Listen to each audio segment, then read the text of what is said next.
오늘 말씀의 제목은 예수를 믿으라 그리하면 구원을 얻으리라 하는 제목입니다. 여러분, 이 제목을 보고 좀 어떤 생각이 드십니까? 우리 예수 잘 믿고 교회 잘 다니고 우리가 구원받고 잘 다니는데 왜 저런 설교를 하실까? 이런 의문이 들지 않습니까? 우리는 정말 예수님을 믿습니까? 정말 예수님 믿습니까? 우리는 정말 구원을 얻었습니까? 네.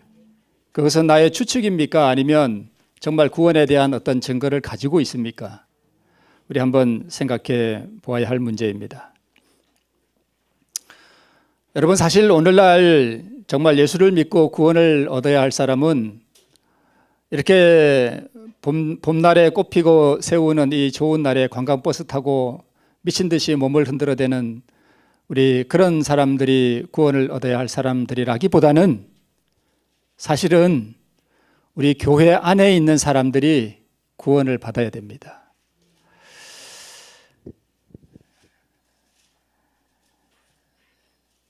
제 말에 동의를 안 하시는 것 같으니까 여러분은 다 구원을 얻으신 것 같습니다. 만약에 제가 드린 이 말씀을 듣고 여러분이 기분이 많이 안 좋으셨다면 왜 그런가 하면 예수님 당시에도 예수님이 그런 말씀하셨어요. 얘들아, 구원을 받아야 할 사람들은 저기 이방인이나 세리나 창기가 아니라 바로 너희들이 구원을 받아야 돼. 그랬더니 그 사람들이 기분이 어떻게 됐습니까? 되게 안 좋아했습니다. 아주 화를 냈습니다. 우리가 이미 다 구원받고 아브라함의 자손인데 무슨 소리를 하느냐. 구원받아야 할 사람들은 우리가 아니라 누구다? 이방인과 세리와 창기다 그랬습니다. 그랬더니 예수님 하신 말씀이 뭐였습니까? 세리와 창기가 너희보다 먼저 하늘에 들어가리라. 그러니까 먼저 들어가고 바리새인은 나중에 들어온다는 뜻이 아니라 너희들은 못 들어오고 세리와 바리새인들이 하늘나라에 들어가겠다 이런 뜻입니다.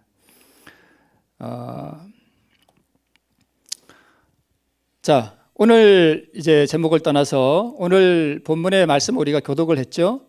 우리 빌립보에 있는 한 간수가 구원을 얻은 사건인데 빌립보가 어디에 있는가 하면 제가 지도를 잘 보여드리죠. 지도를 보면 말씀이 조금 이렇게 이해가 접근이 쉽습니다. 오른쪽 맨 아래 보니까 무슨 도시가 보여요? 예루살렘이 보이죠. 그 옆에 무슨 파란 선이 이렇게 보이죠. 그게 나일강이고 거기가 애굽이에요. 이집트. 자, 그리고 이제 가운데 갈라디아, 비두니아, 갑바도기아, 아시아 하는 데가 있죠. 저기가 지금은 터키거든요. 저기가 소아시아라 그래요. 계시록에 보내는 7교회에 보내는 편지가 있죠. 에베소, 서머나, 두아디라, 사데, 빌라델비아, 라오디게아가 다 그 아시아 하는데 거기 있습니다. 아시아 하는데 보이죠? 거기에 있는 도시들이었습니다. 거기에 교회가 있었어요. 지금은 없죠. 다 폐허가 되고. 거기에 7교회에 보낸 편지가 바로 요한계시록입니다. 그리고 그 위에 보니까 빨간 글씨로 뭐가 보여요? 저기가 빌립보가 보이네요. 그러니까 이스라엘 땅하고는 멀어요? 가까워요? 아주 멀죠. 거기서 있었던 사건입니다. 저기 지금은 고린도, 아덴, 마케도냐 하는 데가 거기가 지금은 그리스라는 나라가 거기 있어요. 그리스. 네. 옛날에 헬라라 그랬죠. 네. 지금 빌립보가 슬로바니아인가? 죄송합니다. 하여튼 그리스하고 무슨 그 나라 국경선에 아마 가깝게 이렇게 있는 도시 같습니다. 자, 이 지도는 똑같은 지도죠. 이게 무슨 지도냐 하면 밑에 뭐라고 써져 있습니까? 바울의 2차 전도 여행 이렇게 써져 있죠. 바울이 3번 전도 여행을 다녔죠. 그 중에 2번째가 가이사랴에서 출발해서 위로 쭉 올라가서 아까 그 말씀드렸던 길리기아, 갈라디아 이렇게 쭉 지나가죠. 가서 드로아에서 사실 바울은 저 오른쪽 위로 올라가려고 그랬어요. 그랬더니 하나님께서 뭐라고 말씀하셨어요? 마케도냐 사람 하나가 건너와서 우리를 도우라 하는 환상을 보죠. 그래가지고 방향을 바꿔서 유럽으로 건너갑니다. 그래서 이제 네아폴리를 지나서 마케도냐 첫 성 빌립보에 2차 선교 여행 때 저기를 갔다 이래요. 그 말씀입니다. 그때 벌어진 사건이 바로 오늘 본문에 나오는 사건이에요. 이해가 되시죠? 아주 멀리 유대에서 멀리 떨어진 곳에서 이런 사건이 있었습니다.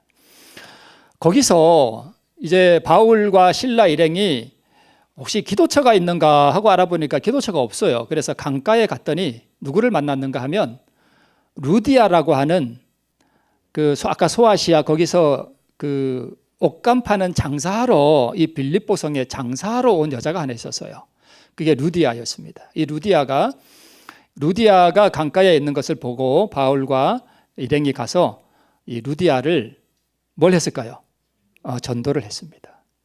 그래가지고 루디아가 침례를 받고 빌립보라는 그 도시의 첫 교인이 됐어요.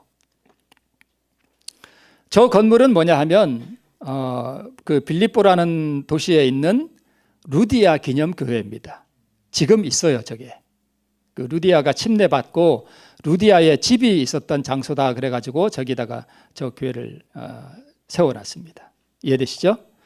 그 루디아 기념교회 바로 옆에 보면 루디아가 침례받았다는 강이 저렇게 있습니다.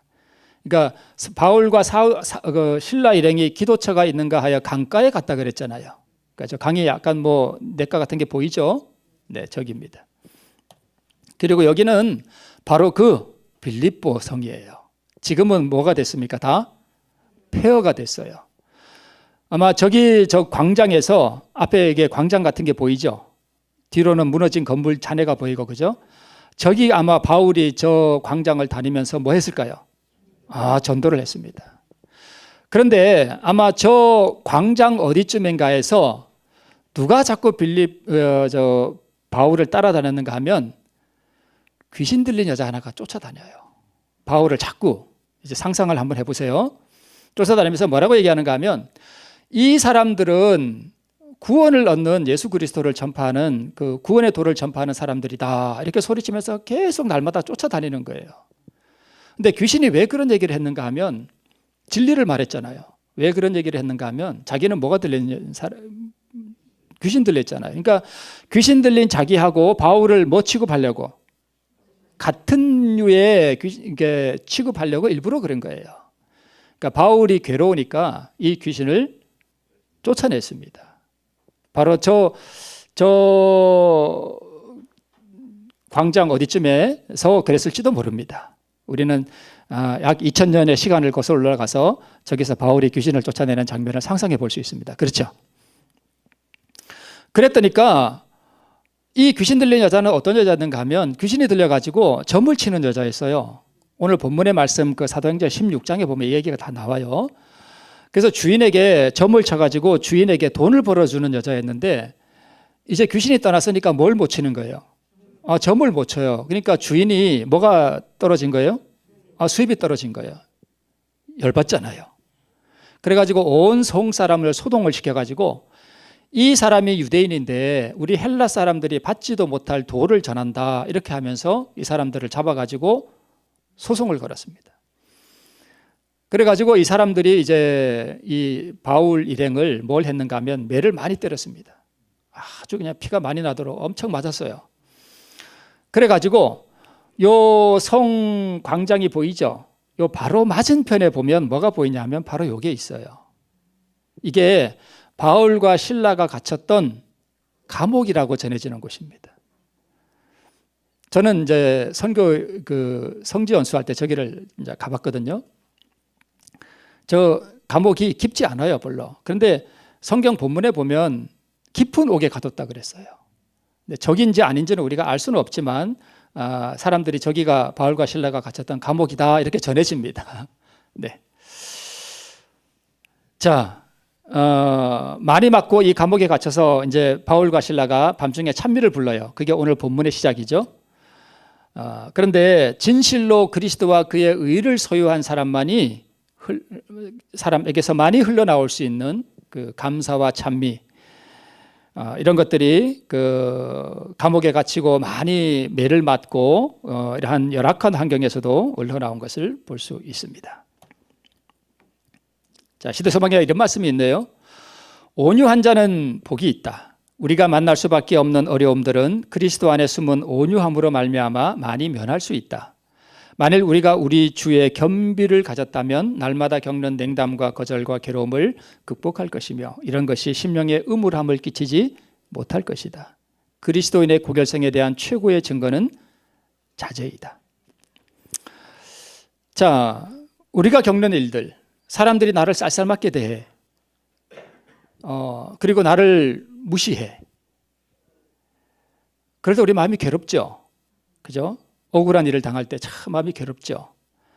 근데 만약에 우리가 정말 마음에 겸비함을 가졌다면 이런 것들이 우리 마음에 뭘 끼치지 못한다고요? 음울함을 끼치지 못한대요. 그러면 반대로 한번 생각해 볼게요. 만약에 우리가 이러한 냉담과 거절과 이러한 것들을 우리가 극복하지 못하고 음울함 가운데 산다면 우리가 겸비한 거예요? 교만한 거예요? 교만한 거예요. 교만한 것 같지 않죠? 근데 그게 교만하다는 뜻이에요. 만약에 내가 정말 마음이 겸손하다면, 낮아졌다면 그런 것이 우리 마음에 음울함을 끼치지 못한다는 것입니다. 가혹하거나 잔인한 취급을 받을 때 침착하고 신뢰한 정신을 보존하지 못하는 자는 하나님께서 당신의 완전한 품성을 자기 안에 드러내실 권리를 빼앗는 것이다. 그분으로부터. 이것이 하늘 궁정과 연결된 증거다. 지금 바울과 실라는 감옥에 있지만 어디와 연결돼 있어요? 하늘 궁정과 연결돼 있잖아요. 그리고 지금 어떤 취급을 받았어요? 가혹하고 잔인한 취급을 받고 매를 맞고 지금 감옥에 갇혀 있습니다. 그럼에도 불구하고 뭐가 나와요? 감사와 찬미의 제사가 나온다는 것은 그들의 마음이 뭐하다는 얘기예요? 아주 겸손하다는 뜻입니다. 그렇죠?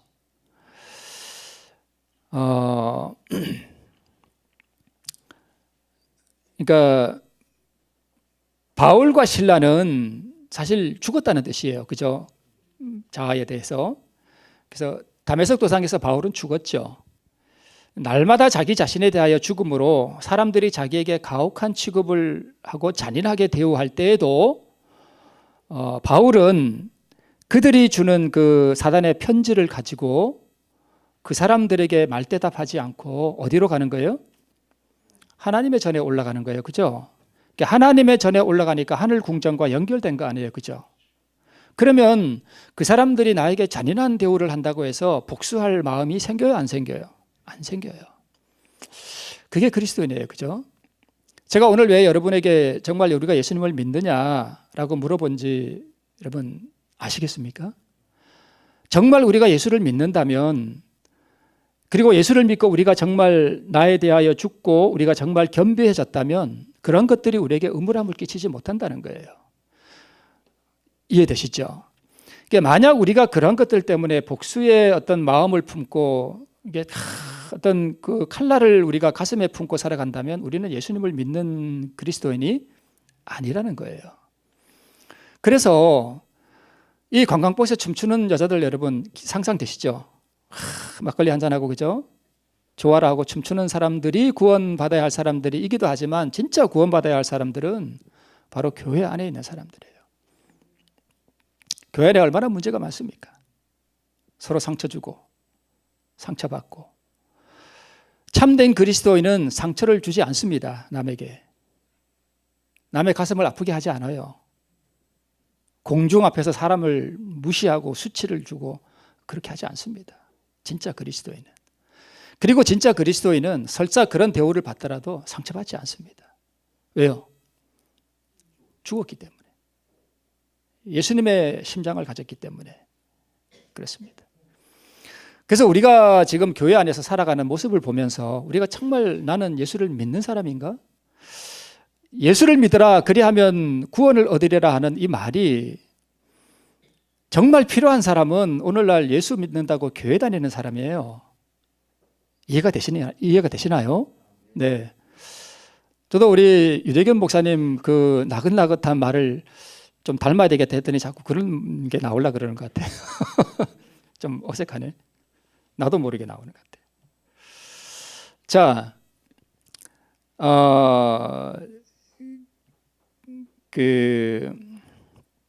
예수님은요, 뭘 맞았는가? 뺨도 맞았잖아요. 그죠? 그리고 침 뱉음도 당하고. 근데 예수님이 우리와 똑같은 인간이라면 그렇지만 예수님은 우리와 다르죠? 그분은 신이에요. 하나님이에요. 근데 그분 또 하나님임에도 불구하고 뺨 맞고 침 맞을 때 그분이 어떻게 하셨죠? 네. 화 안 낼 뿐만 아니라 화가 나오는 걸 참았나요? 아니에요. 화 자체가 나질 않았어요. 그분은 너무나 거룩하신 분이기 때문에. 근데 그게 너무 고통스러운 거예요. 그죠? 참 고통스러운 경험이지만 그러한 것들이 그분의 마음을 음울하게 했나요? 아니에요. 그렇지 않습니다.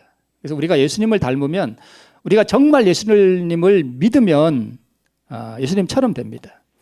자, 오늘 이제 주제는 그 바울과 실라가 아니라 누구예요?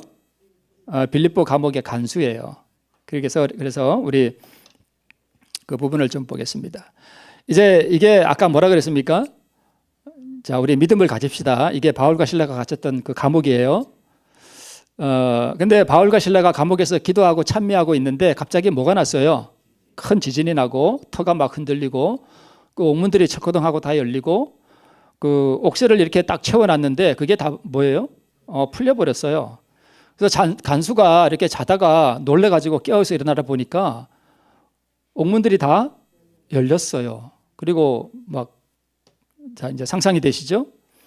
그래가지고 간수가 칼을 빼가지고 뭐 하려고 그랬습니까? 자결하려고 그랬습니다. 바울과 실라가 놀래가지고 우리가 여기 있다. 그러지 마라. 간수가 깜짝 놀래가지고 등불을 달라 하고 가서 보니까 죄수들이 다 그대로 있어요. 얼마나 놀랬겠어요. 그죠? 그래서 간수가 두려워 떨면서 그 앞에 엎드려 부복하고 저희를 데려나가서 바울과 실라에게 묻습니다. 인생에 있어서, 사람이 한평생 살아가는 인생에 있어서 가장 중요한 질문, 내가 어떻게 해야 구원을 얻겠느냐 하는 이 질문을 합니다. 거기에 대한 대답이 뭐였습니까? 주 예수를 믿으라. 그리하면 너와 내 집이 구원을 얻겠다. 사도행전 16장 31절. 우리 기독교의 가장 근간이 되는 것이죠. 주 예수를 믿어라. 그리하면 너와 내 집이 구원을 얻으리라. 이거보다 더 귀한 복음이 어디 있습니까? 그리고 이어서 말씀을 간수와 그 집 모든 사람들에게 전하고, 이제 간수가 침례를 받고 저희를 데려다가 맞은 자리 다 씻겨주고 음식 차려주고, 그리고 하나님을 믿게 되었음으로 인해서 아주 기뻐했다. 이게 오늘 본문의 전부입니다. 자, 그러면 가로되 주 예수를 믿으라. 그리하면 너와 내 집이 구원을 얻으리라. 믿으라. 그리하면 얻으리라. 뭘 얻어요? 구원을 얻어요. 구원을 얻어요. 돈으로 살 수 없고 명예로도 살 수 없고 권세로도 살 수 없고, 이거는 정말 유치한 거잖아요. 우리 다 알잖아요. 그죠? 구원을 이걸로 살 수 없죠. 그럼 뭘로 사는 구원을 얻어요? 믿음으로. 그렇죠. 믿음으로. 그러면 여러분, 구원을 얻는다 그랬는데 그러면 믿으면 되죠. 그죠? 믿음으로 하나님의 그 선물을 받죠. 자, 그런데 구원은 거저 주시는 선물인 동시에 또 뭐뭐 되는 것이다? 뭐 되는 것이다? 매매되는 것이다. 우리 실물교훈에 그렇게 기록되어 있습니다. 구원은 하나님의 선물입니다. 그죠?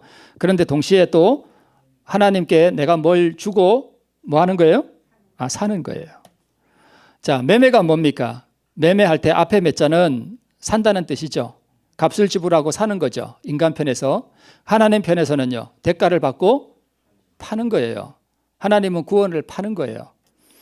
그래서 그 진주 장사가 있었죠. 예수님은 장사꾼이세요. 그분의 의와 그분의 가장 귀한 진주를 오늘 이 교회 안에 이렇게 다니면서, 얘들아 내 진주 좀 사줄래? 내 진주 좀 사라. 지금 이렇게 다니시는데 살 마음이 있습니까? 근데 그 사는데 뭔가 지불을 해야 돼요. 우리가 선물인과 동시에. 자, 여러분 여기 뭐가 보입니까? 맛있는 빵이 하나 보이고 또 뭐가 보여요? 50원짜리 동전이 하나 보입니다. 1998년도 산이네요. 자, 여러분 저 빵 하나가 50원이라고 합시다. 그러면 내가 저 50원짜리를 주고 빵을 저걸 사면 저 빵이 선물이에요? 내가 산 거예요? 내가 산 거죠. 저거는 절대 선물이 아니죠. 근데 자, 오른쪽에 내가 이렇게 구원함을 받는 것은 뭔가 나도 그분에게 대가를 지불해야 돼요. 그죠? 근데 인간은 이 방법으로 구원을 살 수가 없어요. 내가 뭔가를 지불한다고 해도 내가 지불하는 것이 구원의 값이 될까요? 안 될까요? 안 돼요. 너무나 무가치한 것이기 때문에. 그걸 하나님께서 달라고 하는 거예요.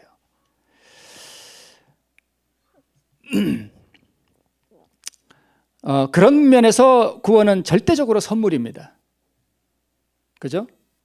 내가 주님께 뭔가를 이렇게 드리고 돈을 드리고 선물을 사는데 내가 주님께 드리는 그것이 그 구원을 살 만한 가치가 절대 없습니다. 그래서 선물이에요. 그럼에도 불구하고 뭔가는 드려야 돼요. 그거 없이는 절대 우리가 구원을 살 수 없습니다. 그런 의미입니다. 이해하시겠습니까? 네. 그래서 가로되 주 예수를 믿으라 그리하면 너와 내 집이 구원을 얻으리라 하는 이런 측면에서 말씀을 다시 보면 구원이 매매되는 것이라면 얻으리라 하는 것은 사는 거죠. 그죠? 샀다는 뜻이죠. 샀다는 뜻이죠. 그렇게 생각하면 믿음이 무엇인지에 대한 개념이 잡힙니다. 구원을 얻었다는 것이 구원을 샀다는 의미가 된다면 저 말씀 가운데서 구원을 얻기 위한 대가를 지불한다는 의미가 어디 있습니까? 그렇죠. 믿으라 하는 게 뭐예요? 대가를 지불하는 거예요. 맞나요? 네. 제가 여러분 계속해서 이 믿음의 개념에 대해서 자꾸 이렇게 말씀을 드리죠. 믿는다 하는 것이 다른 말로 뭐예요? 대가를 지불하는 거예요. 대가를 지불하는 거. 그래서 믿는다 하는 것을 우리 많은 그리스도인들이 단순히 진리에 대한 지적인 동의로 생각하는데 그 이상이라는 거예요. 예수님이 십자가에서 나의 모든 죄를 다 지시고 돌아가심으로 나의 죄를 용서하셨다. 그것을 지적으로 내가 믿으면 구원받는다. 이것을 믿음으로 이해하는데 그 이상이라는 거예요. 이해가 되시나요?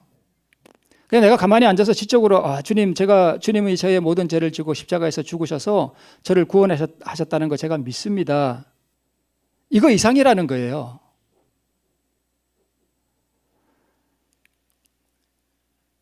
그것을 믿을 뿐만 아니라 그 주님께 내가 뭔가를 뭐 해야 된다는 거예요? 드려야 된다는 거예요. 바쳐야 된다는 것입니다. 사야 된다는 것입니다.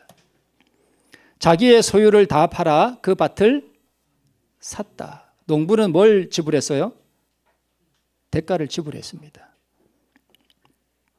농부가 발견한 보화는 그리스도와 그분의 의, 생명, 구원, 영생, 하나님의 성품, 하나님의 사랑, 곧 하나님 자신이에요. 그죠? 보화가. 그거를 우리가 얻는데 그래서 자기의 소유를 다 팔아 하는 것은 믿으라 하는 것이고 그 밭을 샀다 하는 것은 얻었다는 뜻입니다. 농부는 대가를 지불했습니다.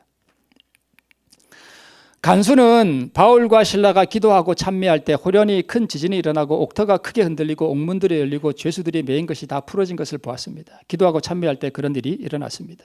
그런데 이 큰 지진이 일어날 때 분명 간수는 잠을 자고 있었습니다. 언제 잠이 들었는지 모르지만 찬미 소리를 듣다가 잤는지도 모릅니다. 아무튼 그는 잠들어 있었습니다. 바울과 실라의 영감이 있는 기도와 능력이 있는 찬미 소리가 들릴 때 그는 자고 있었습니다. 오늘날 잠들어 있는 교회의 모습입니다. 오늘날 교회 안에 많은 기도와 찬미의 제사가 드려지는 가운데서도 자신의 영적 상태에 대하여 까마득히 착각하고 살아가는 어두운 상태에 있는 많은 사람들의 상태를 상징합니다. 누가요? 간수가요. 자신의 영적 상태에 대해서 고민해 본 적이 없는 사람. 교회의 정치에는 관심이 많은데 정작 자신의 심령의 그 깊은 내면에 대해서는 무지한 사람들이 참 많습니다. 잠자고 있는 사람들입니다. 그런데 하나님께서 뭘 보내셨어요? 지진을 보내셨습니다. 지진을 보내신 이유는 한 가지입니다. 바울과 실라를 감옥에 보내신 이유도 한 가지고 지진을 보내신 이유도 한 가지입니다. 누구를 구원하기 위함이었습니까? 간수를 구원하기 위함이었습니다. 그러니까 이 지진을 보낸 이유는 사실은 간수를 뭐 하기 위함이었어요? 깨우기 위함이었습니다. 자, 보세요. 간수가 뭐 하다가요? 자다가 뭐 해? 깨요. 옥문들이 열린 것을 뭐 하고? 보고. 죄수들이 도망한 줄 생각하고. 검을 빼어서 뭐 하려 하거늘? 자결하려 하거늘. 여러분, 여기서 구원이 시작됩니다. 자다가 일단 뭐 해야 돼요? 깨어야 됩니다. 그러니까 깬다 하는 의미가 뭐냐 하면 뭔가를 본다는 얘기예요. 그죠? 뭘 본 거예요? 옥문들이 열린 걸 본 거예요. 도망한 줄 생각했어요. 그리고 자결하려 했습니다. 이게 무슨 뜻이냐면 왜 간수가 자결하려고 했을까요? 그 옛날에 간수가 죄수를 지키다가 만약에 죄수가 도망을 갔다 하나라도 그럼 어떻게 될까요? 간수가 그 목숨값을 자기 목숨으로 대신해야 했습니다. 그러니까 이게 무슨 얘기냐면 간수가 자다가 깨어서 옥문들이 열린 것을 보고 죄수들이 도망한 줄 생각했다 하는 이 생각이 무슨 생각이냐면 나는 이제 뭐 했구나? 죽었구나라는 생각이에요. 그래서 영적으로 잠자던 사람이 깨어 일어나서 자기의 어떤 심령의 상태와 자기의 죄된 상태를 보게 되면 무슨 생각이 드는가 하면 내가 지금 뭐 했구나? 죽었구나 하는 것을 느낀다는 말입니다. 우리 오늘 간수가 구원을 얻는 이 과정이 오늘 우리에게 적용을 해보는 거예요. 왜 많은 사람들이 구원을 얻지 못하는가 하면 이렇게 깨어나서 자기의 영적 상태를 보고 자기가 죽었다라고 하는 이 사실에 대한 인식이 없기 때문에 그래요. 그래서 자결하라 그랬습니다. 그래서 가족들도 보고 자기 많은 그 고향 사람들이 다 거기 빌립보에 있을 거 아니에요. 근데 비참하게 죄수를 놓쳐가지고 그 여러 사람이 보는 앞에서 비참하게 처형을 당하느니 차라리 깨끗하게 뭐 하자? 죽자. 그래서 죽으려고 했던 거예요.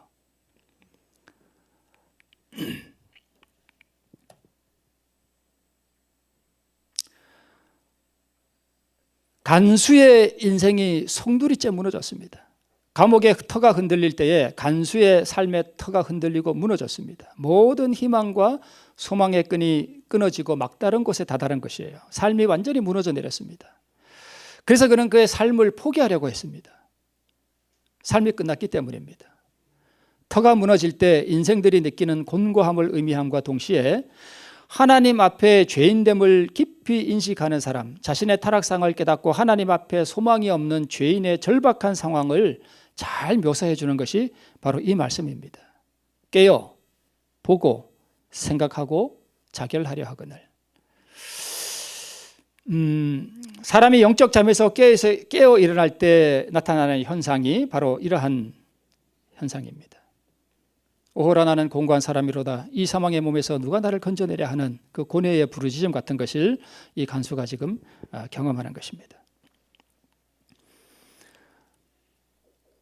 저는 이런 코인이 있는지도 몰랐는데 권 무엇인가 하는 사람이 한국 사람이 만든 무슨 코인이 있었다고요? 저는 있는지도 몰랐는데 이 코인이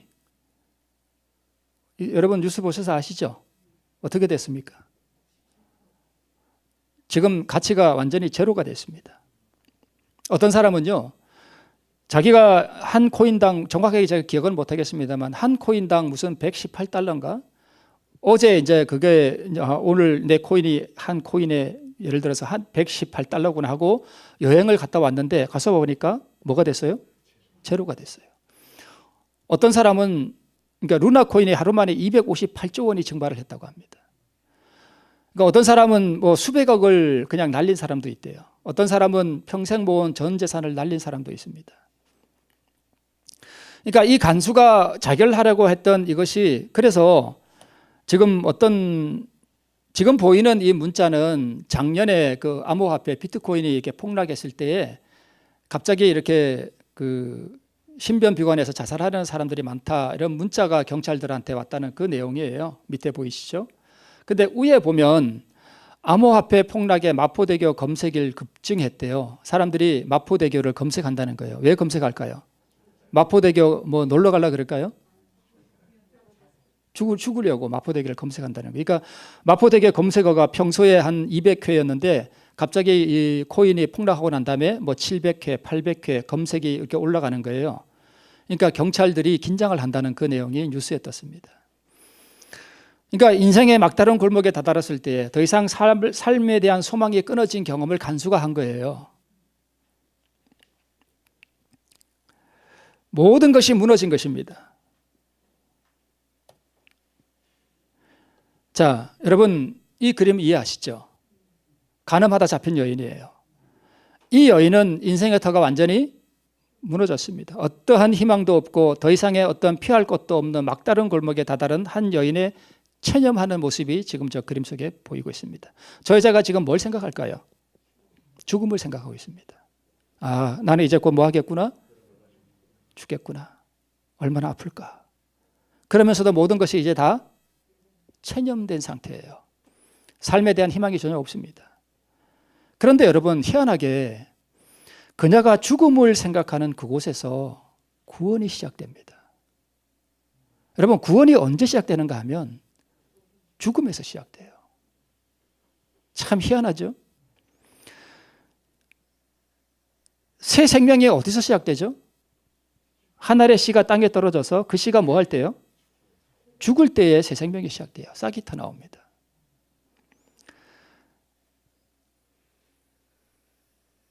내 삶의 터가 완전히 무너졌음을 느낄 때, 내가 영적으로 완전히 죽어 있다는 사실을 깨달을 때, 그래서 내가 죽어버린 인생이라는 사실을 절박하게 깨달을 때, 참 비참해질 때 그때가 바로 구원의 시작입니다.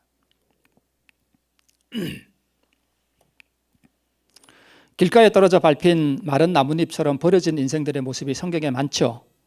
무서운 불치병인 문둥병에 걸린 사람들, 베데스다 연못가에서 하염없이 물을 바라보던 그 중풍병자, 하나밖에 없는 죽은 아들의 관을 붙잡고 그 장지로 향하던 그 과부, 하나같이 삶의 터가 무너진 사람들이었습니다. 그런데 희한하게 성경에 보면 구원을 받은 사람들은 다 이런 사람들이에요. 그렇죠? 적당히 비빌 언덕이 있는 사람들은 절박하게 구원자를 찾지 않습니다. 그래서 여러분, 우리가 믿는다라고 하는 이 개념을 우리가 좀 다시 생각해 볼 필요가 있습니다. 하나님께서 왜 지진을 보내셨을까? 하나님께서는 빌립보 간수가 하나님을 믿을 만한 그 마음의 상태의 어떤 가능성을 보시고 그를 구원하기 위해서 이 지진을 보내셨습니다. 하나님께서 이 간수의 삶을 그냥 다 허물어 버렸습니다. 터가 무너지도록 했습니다. 적당히 자기 만족을 누리고 살아가던 그의 삶이 산산하게 부서졌습니다.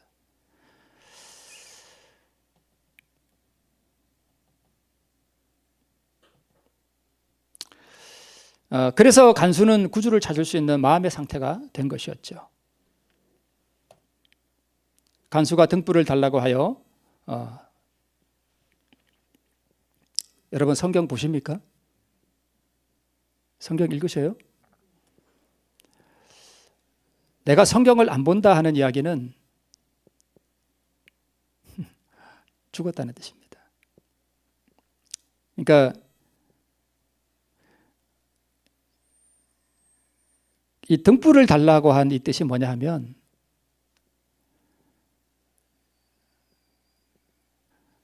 우리에게 적용해 보자면 말씀이에요. 그죠? 말씀이에요.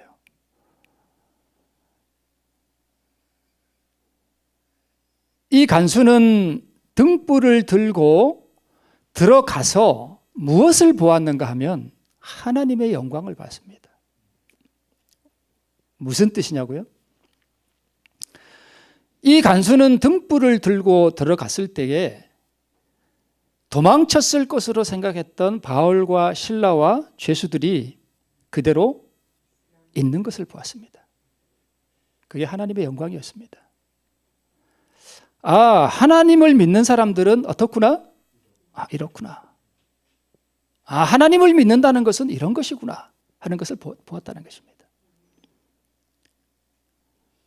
지금 저는 믿음의 어떤 과정을 지금 설명해 드리는 거예요. 단순히 앉아서 그냥 하나님이 내 죄를 다 대신하고 십자가 돌아가셨으니 제가 믿습니다. 그거 아니라는 거예요. 그것도 물론 믿음입니다만 그 이상이라는 거예요. 등불을 들고 일단은 자기의 어떤 절박한 죄인의 상황을 깨닫고 죽음을 생각할 정도로 막다른 자기 영혼의 막장 같은 상태를 보았고, 그리고 등불을 달라고 해서 그는 자기가 왜 죽음에 임했는가 또는 바울과 실라의 음성을 통해서 자기가 죽지 않을 어떤 희망이 있다는 것을 발견하기 위해서 등불을 들고 갔을 때 그는 하나님의 영광을 보았다는 것입니다.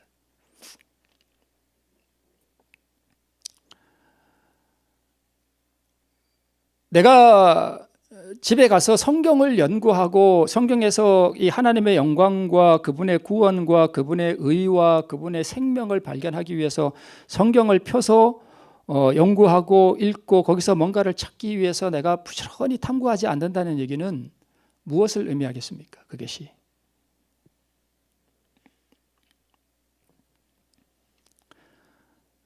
간수는 거기서 하나님의 영광을 받습니다. 누가 등불을 달라고 합니까? 삶의 터가 무너진 사람들은 생명의 돌을 찾기 위해서 등불을 달라고 할 것입니다. 나는 등불의 필요를 느끼는가? 간수가 자는 동안에는 등불의 필요를 느끼지 못했습니다. 그러나 간수는 등불을 들고 죄수들의 모습을 통하여 드러난 하나님의 영광을 보았고 자신이 살아야 할 합당한 이유를 보았습니다. 그래서 그는 뛰어 들어가서 무서워 떨면서 그 앞에 나갔습니다. 간수는 하나님의 영광 앞에서 그 심령이 가라앉은 찌꺼기 같이 앉아있을 수 없었습니다. 만약 우리가 여러분 정말 이러한 믿음의 어떤 과정을 거친다면 우리가 그저 아무 생각 없이 교회 와서 졸다가 가고 하는 이런 삶을 살 수가 없습니다. 가슴이 뛰게 돼 있어요. 뛰어 들어갔습니다. 간수는 무서워 떨었습니다. 그 영혼이 전율했어요.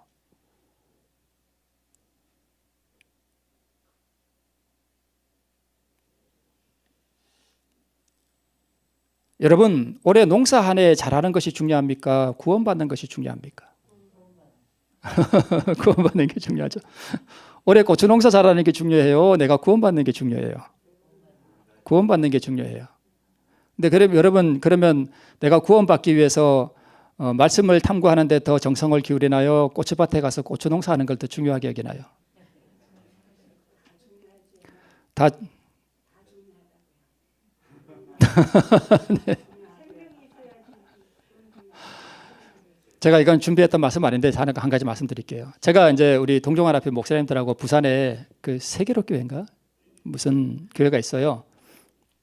그게 목사님이 진짜 이렇게 조그만 교회에서 몇천 명의 교회를 부흥시킨 교회인데 그 교회 초창기에 한 집사님이 교회를 안 나오더래요. 그래서 갔더니 소문에 듣기에 그 집사님이 고추 농사를 그렇게 열심히 잘한대요.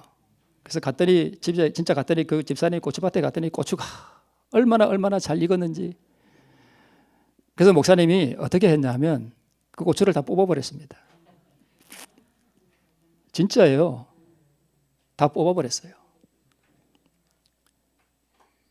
그리고 목사님이 당신 고추를 다 뽑아버렸다 하는 소문을 듣고 집사님이 왔습니다. 목사님!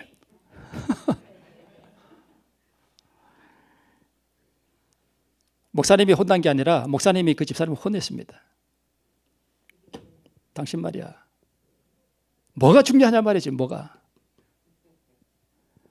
그런데 참 그 집사님이 훌륭한 게 목사님한테 싹 빌었답니다. 내가 잘못했다고. 그 목사님도 대단하지만 그 집사님도 참 훌륭하십니다. 다 중요하지만 구원받는 게 더 중요하죠. 네. 무서워 떨었습니다. 제가 한 번은 이제 그 다산교회를 건축하고 난 다음에 한 번은 오후에 그 뒤에 이게 그 산책을 가는데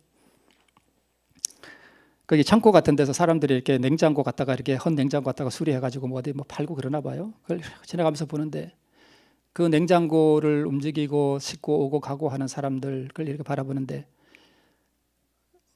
지금은 그게 잘 안 느껴져요, 이상하게. 근데 그때는 그게 얼마나 허무하게 보이는지. 보이는 것들이 다 허무해요. 다 무가치한 거예요. 다 썩어져 없어질 것들. 다 무가치한 것들. 허망한 것들. 저 사람은 저 냉장고를 해갖고 먹고 살겠다고 저러고 다니는데 그게 얼마나 허망하게 보이는지. 그때 왜 그런 생각이 들었는지 모르겠는데 그렇게 허망하게 보였습니다. 다 허망한 것들입니다.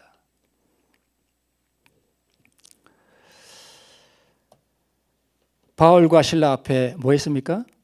부복했습니다. 사실 여러분, 오늘 이 간수가 구원을 얻는 데 있어서 가장 중요한 부분이 바로 여기입니다.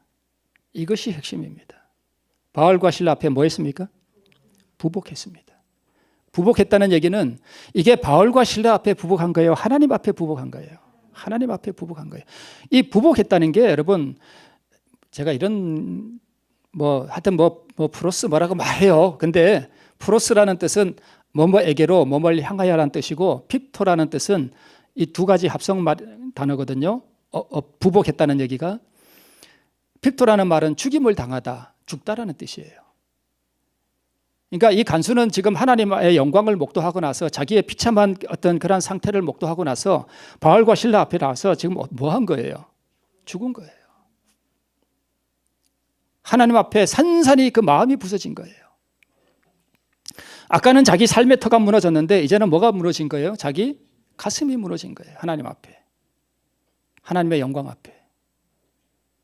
이게 믿음의 과정이라는 거예요. 여러분, 믿음은 그냥 단순히 내가 어떤 지적인 진리에 대한 동의, 그 상태가 믿는다는 뜻이 아니라 주 예수를 믿으라 그리하면 너희가 구원을 얻으리라 할 때 그 주 예수를 믿으라 하는 그 믿음은 아무 생각 없이 그냥 교회나 드나드는 어중이 떠중이 아무 생각도 없고 자기 죄악에 대한 고뇌도 해보지 않고 자기 영적 상태에 대한 심령을 깊이 살펴보는 어떤 그러한 경험도 없이 그냥 생각 없이 사는 사람들에게 한 말이 아니라는 거예요. 이해가 되시죠? 오늘 바울이 가로되 주 예수를 믿으라 그리하면 너와 내 집이 구원을 얻으리라 하라고 하는 이 말은 자기 삶의 터가 무너져서 죽음을 생각해 봤던 사람, 하나님의 영광을 목도한 사람, 등불을 들고서, 그리고 가슴을 떨어본 사람, 하나님의 영광 앞에서 떨어본 사람, 그 영혼의 전율을 느껴본 사람, 그리고 하나님 앞에 그 영광 앞에 가서 자기의 온 가슴을 한번 죽여본 사람, 그죠? 그런 사람에게 한 말이라는 거예요. 무슨 말이요? 주 예수를 믿으라 그리하면 너와 내 집이 구원을 얻으리라 하는 말은 아무 생각 없는 사람에게 한 말이 아니라 바로 그런 경험을 하는 간수에게 한 말이에요. 그게 믿음이라는 거예요. 그의 생각과 자만과 그의 삶 전체가 하나님 앞에 굴복된 거예요. 간수의 모든 자아가 하나님의 영광 앞에서 죽은 거예요. 이게 바로 믿음이라는 거예요. 간수에게는 왜 당신이 회개해야 되는지, 당신이 왜 예수를 믿어야 하는지에 대해서 논리적으로 설득을 할 필요가 없었습니다. 그렇죠? 설득할 필요가 없었어요.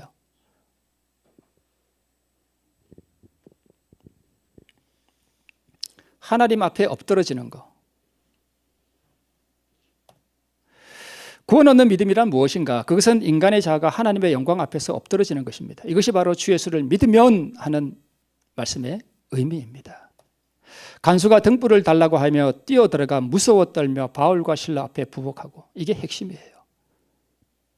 믿는다는 것이 무엇이냐? 바로 이거라는 거예요. 등불을 달라고 하여 뛰어들어가 무서워 떨며 바울과 실라 앞에 부복하는 거예요. 완전히 엎드러졌다는 것입니다. 그 마음이. 이 말씀을 다시 한번 봅시다. 가로되 주 예수를 믿으라 그리하면 너와 내 집이 구원을 얻으리라. 넘어가겠습니다. 예수께서 십자가에서 모든 구원을 이루셨기 때문에, 그래서 구원은 값없는 선물로 주어지는 것이기 때문에 단지 예수의 피의 공로를 믿기만 하면 구원을 얻는다는 이런 가르침은 거짓복음입니다. 그럴듯하게 들리죠. 그러나 이것은 거짓복음이에요.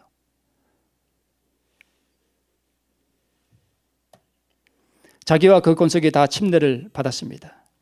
간음하다 잡힌 여인은 자신의 뒤락된 생애의 결과로 죽음이 임했음을 깨달았습니다. 그녀가 임박한 죽음을 생각하고 있을 때에 너를 고소하던 자들이 어디 있느냐? 나도 너를 정죄하지 아니하노니 가서 다시는 죄를 범치 말라 하시는 예수님의 그 자비로운 음성을 들었을 때 간수와 같이 이 간음하다 붙잡힌 여인은 무엇을 보았는가 하면 하나님의 영광을 본 것이에요. 그렇죠? 하나님의 영광을 보았어요. 그분이 얼마나 아름다우신 분이신지, 그분이 얼마나 자비로운 분이신지를 본 거예요. 그래서 여러분, 이 구원이 매매의 관계를 통해서 산다는 개념이 있지만 그 매매는 냉정하게 사고 파는 관계가 아니라 사랑으로 역사하는 믿음의 관계예요. 사랑으로 역사하는 믿음의 관계. 이 여자는 예수님의 그 음성을 들을 때 그 앞에서 완전히 그 마음이 부서져 버렸습니다. 완전히 부서져 버렸어요. 그게 믿음이라는 것입니다.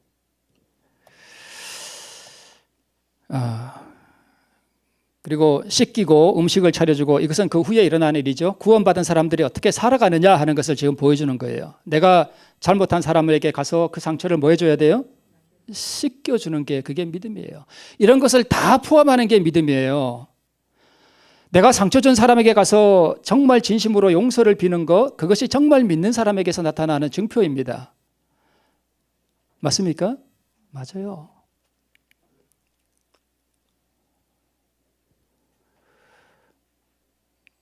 음식을 차려주고 간수가 지금 25절부터 43절까지 그가 어떻게 구원을 받았느냐 하는 그 과정, 모든 과정을 다 포함하는 것이 믿음입니다. 그래서 믿음은 반드시 뭐로 나타나게 돼 있어요? 행함으로 나타나게 돼 있습니다. 이게 행함 아니에요? 맞은 자리를 가서 씻겨주고 음식을 차려주고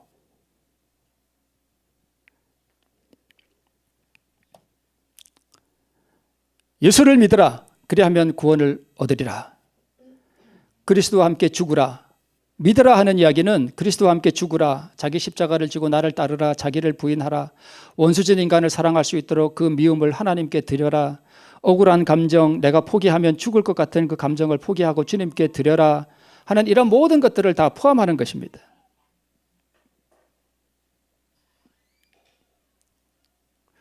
오늘은 짧게 해야 되겠다라고 했는데 또 시간이 이렇게 다 지나가네요.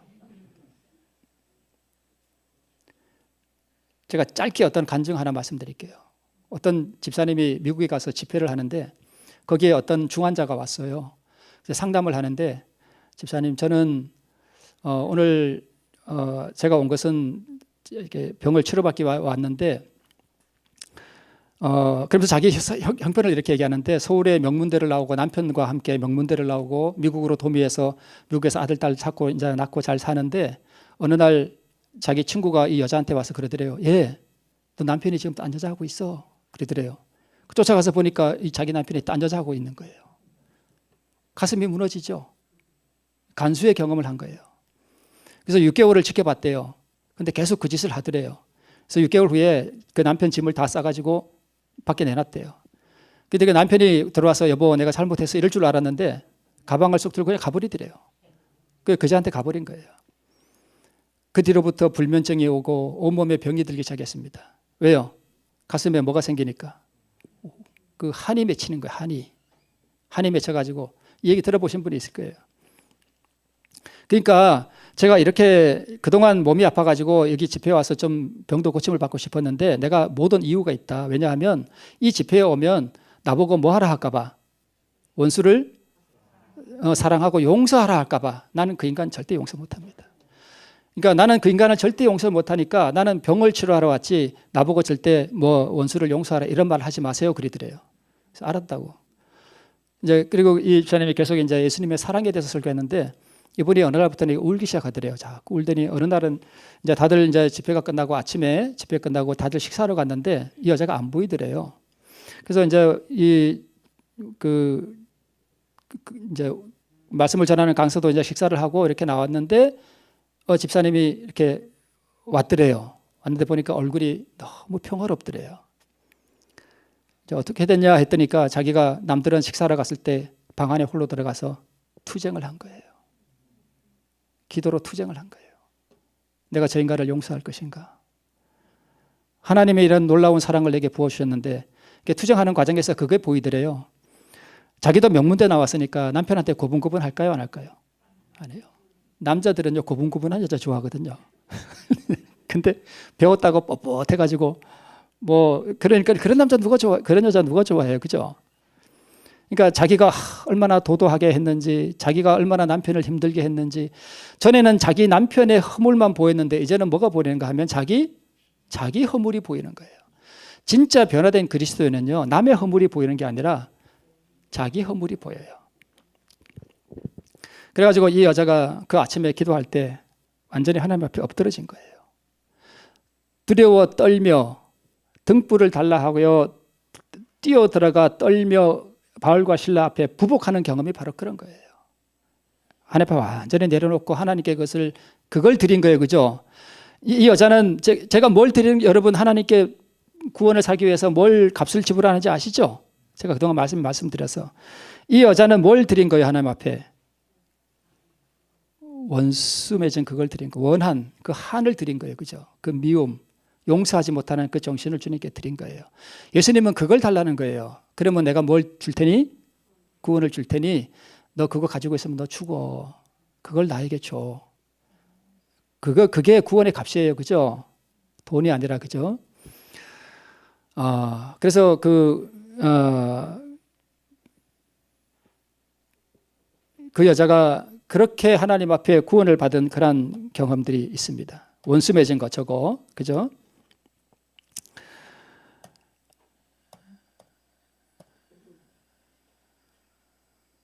그래서 내 손에 드리는 것이 너무나 무가치한 것이기 때문에 자랑할 것도 없고 그것을 구원을 샀다는 생각도 없고 값을 지불하는 생각도 없죠. 진짜 구원받은 사람들은 무한한 은혜에 대한 감사의 생각뿐입니다.